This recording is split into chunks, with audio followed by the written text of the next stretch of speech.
Hey, this is Natalie from the Freedom Coach podcast, and this is episode number 11. And today the topic is the second attempt to having a public training. And it's quite a funny story.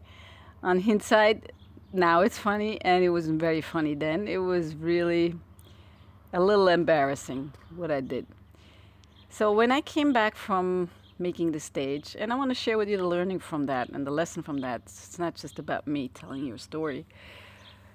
So when I came back from making the stage, I still had no idea what to teach, what topic, what niche to pick, and all those things that are necessary to start a business in training and coaching.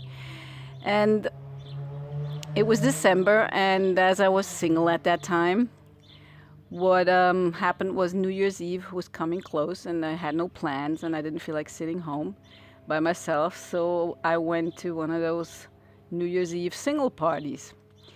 And at that event, I was sitting there watching the singles behave, and the trainer inside me came out, and I was like, wow, these people really definitely need some help. So there was people sitting behind their glasses, barely looking up. And if they were striking up a conversation, a lot of times it was all about them. They didn't have ask any questions. They had no interest in the other person. And it was just very interesting. So I was like, wow, if I could teach those singles just a little bit about body language, how to stand up, how to come across as confident, and how to be interested, and all those things that I had learned, they would do much better, and they would actually find someone, and they would actually be able to go home happy. And that was my idea at that singles party way back in December. And I approached the guy who had organized it, and he also had a dating platform. And I talked to him. I said, look, why don't we, I'm a trainer, and why don't we create a training at the next event that you're doing, and to kind of engage those people a little bit so they mingle, and they talk to each other, because they were just, boys were on this side, girls were on that side, and they weren't talking to each other. They were just eyeing each other. And this is Switzerland, so it might be different in your country, but here it was just not leading to any progress. And he said, well, I'm not sure if they're going to like it. And I said, yeah, they're going to love it. They're going to love it. They're going to go home happy. They're going to find people to meet. They're going to talk. And people love that. And I was very convincing. So he said, okay, fine.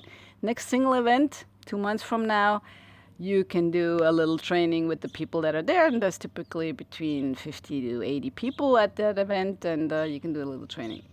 And I was fired up. So I went home and I studied and I thought, and I created some games that I could play with them. And I went there full of enthusiasm. And as my time came to do the little training, we announced it, and people were just not paying attention. And I was trying to talk over them, and the music was there, and they were standing there, and they were looking at me like I was from some other alien planet, and I was trying to engage them. Then we finally got a couple of them to line up for a little game, a little exercise where they would interact with each other. And after that, it was it. People were like leaving the party. Oh, we didn't sign up for this. We didn't come here for that. We don't want to talk to each other. It was a big mess. And I ended up getting up on a chair and trying to be louder than they were. And it was just a big, big mess. But then I didn't give up. My second attempt was, then I said, okay, so that didn't work at the party. So why don't I do a training before a single party? So I teach them on how to communicate, how to have a good body posture, how to talk to people, how to ask some interesting questions, strike up conversations. And I'll do a training before the next single event, and I'll promote it to your peers. And he said, oh, okay, fine. He was very nice. And so I put together a program. And at that time, I was not sure if I should be doing the stuff in English or in German. So I was kind of drawn to English because I just like doing trainings better in English. And I learned everything in English. And what I did was I put up 2 trainings. On the same evening before the next single party, I put up 2 trainings. The first one was in English, and the second one was in German. And I started advertising it. And I put up a website. And I was like, this is going to be the next best thing. And they're going to be so happy. And once they find out that this helps them, it's going to be so great. And I advertised it. And I spent a lot of money on advertisement on Facebook.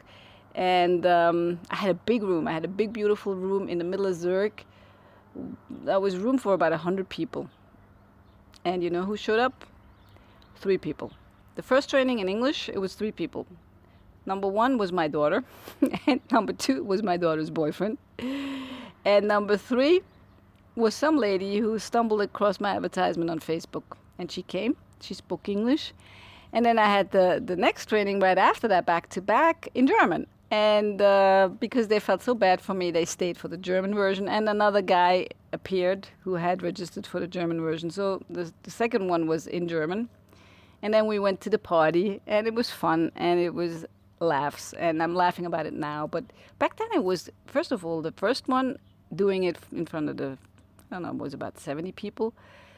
Trying to get them to engage, and they were leaving the party and all that kind of stuff. That was really embarrassing. And the second one was just a little bit sad because I was with this big room, this big nice room I had rented in the middle of Zurich, and it was 3 and 4 people. So what's the key lesson here? And I ended up trying to do another couple ones, but I found that they didn't really want to be helped. They didn't really. I had all kinds of ideas. I sent out newsletters, I went to the parties, I talked to people, I passed out flyers. And I ended up with a lot of phone numbers of guys that wanted to date me, but I didn't end up with any clients and anybody that I could help on body language. But as a result of that, I conducted my first small group coaching, which was 3 people. Group coaching, it was 3 single men. No, actually, it was only 2. Right. It was 2 single men. That was my first group, 2 single men. And I put up a little program on communication and how to find dates and how to be self-confident and how to overcome your little voice. All that. And it was good. And they got some results and they found some partners and they were happy. And I decided not to coach singles anymore. So the moral of the story is, first of all, just go out and try it. Go out and do it. And the second moral is that if you find that something doesn't work, don't be too persistent where you're like kind of very stubborn. But I mean, it could have worked if I probably would have went and done it for longer, I'm guessing, because there are single coaches out there that are successful. But my guess is it was not for me. And that's also why it wasn't really working. So that was not what I was meant to be doing, coaching singles on body language and communication. So the second lesson here, first one is try things. If they don't work, I mean, be persistent enough. But if all the signs point in that direction where they don't really want to be helped, then don't be. Start with high intention but low attachment to the outcome. And then I guess lesson number 3 is you either win or you learn. So I learned a lot. I learned what not to do. And I got some practice training a couple of people. And it was good. And don't expect to have a full room of people right from the start. And I guess lesson number 4 here, and this is for all the rookie coaches out there and trainers that want to put up seminars.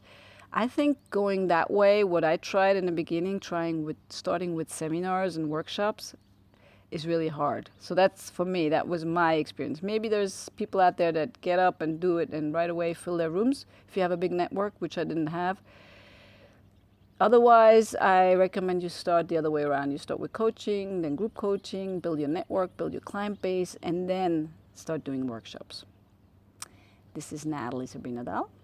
I hope this was helpful. Leave me a comment. Let me know. A little bit of embarrassment, but it was funny. And in hindsight, it's a good story.